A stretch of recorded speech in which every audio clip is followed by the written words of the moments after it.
It's time for Sharp Calls.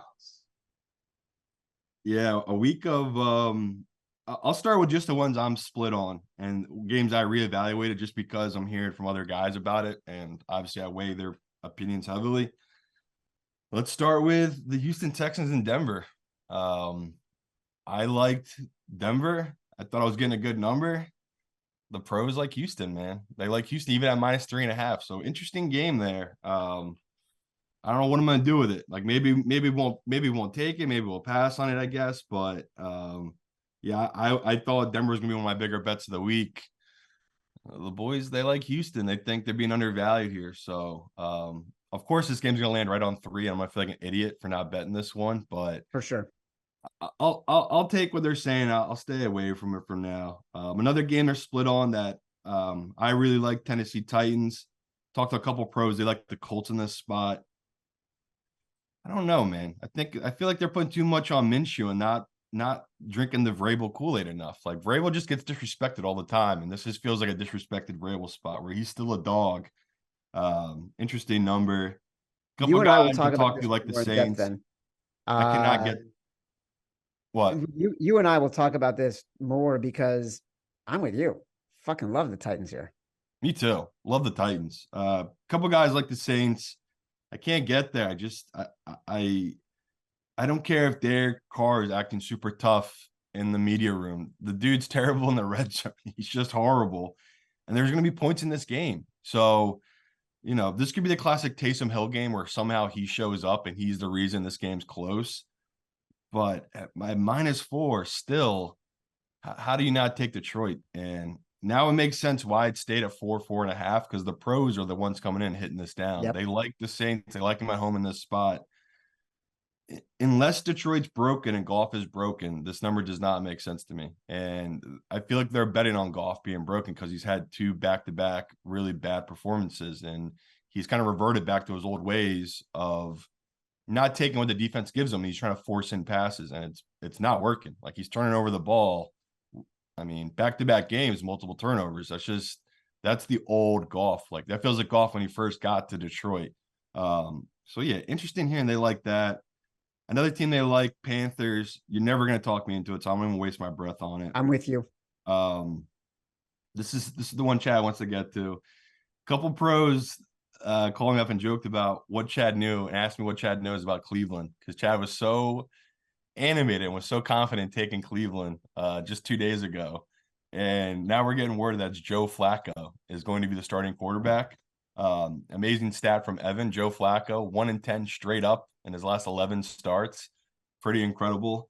I think they're with Chad, but it was kind of more of like a jokey call where it's like, who is betting Cleveland this week other than the professionals, right? Like, who is going to be betting Cleveland? My pushback is, how do you make a number on this when it's Joe Flacco? Like, who has the right number for this game when it's Joe Flacco? Vegas thinks they do. I mean, they've hung this number early and they've hung it all week and they've been taking money all week. I went in and bet on the Rams, no limit. Like they took the money, which made me even more scared and more confident. Maybe Chad might be right, because it was like, what? You're okay with taking these bets on the Rams at this number? So weird. That number is not budged. But the pros, they agree with Chad. They think Cleveland's the sharp side. They see this game ended on a 3.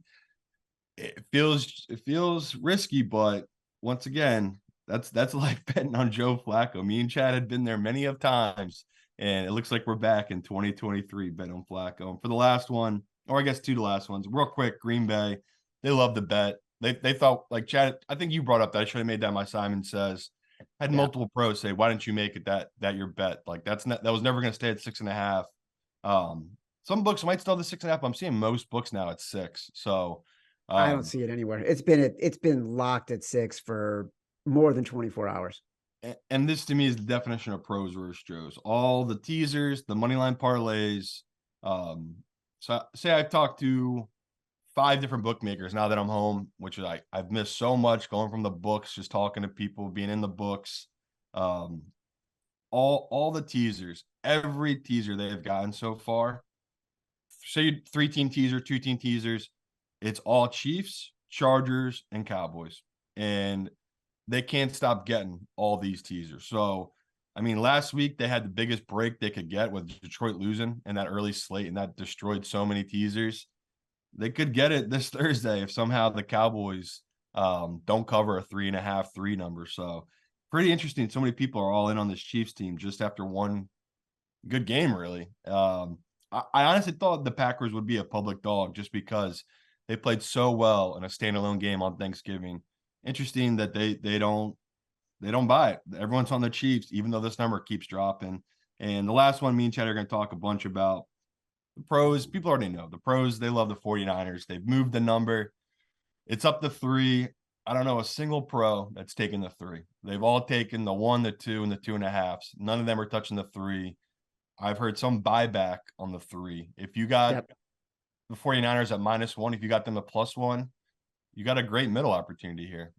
So if you've been waiting to know what the pros have been doing in this game, I think 90% of them got a good number on the 49ers, and they're just going to hold on it. And I believe the public at this point, to me, again, I have no idea what the public will do with this.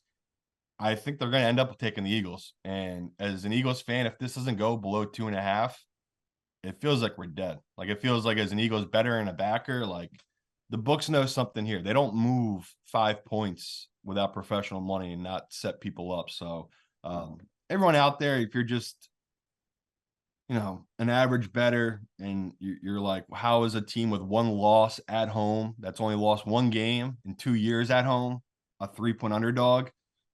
The books, they know what they're doing. They're trying to set people up here, but I'm still not gonna let it scare me off, Chad. If it's 3.5 in our contest, it's gonna be hard for me to pass on that number because Lane Johnson, like I've talked to multiple people and they say he's gonna play, and that's a big deal to me. Like that to me, once he gets cleared, I could see this number move off the 3. I could see it move 0.5 point to 2.5 and close at 2.5 come Sunday. So, yeah, I'll go against my brethren because again, I might know a handful of pros that have taken the Eagles, but it's only a +3, and it's mainly just to kind of get a middle position. It's really not confidently betting this Eagles team. So yeah, that's been kind of the line of demarcation here. Yeah. Totally.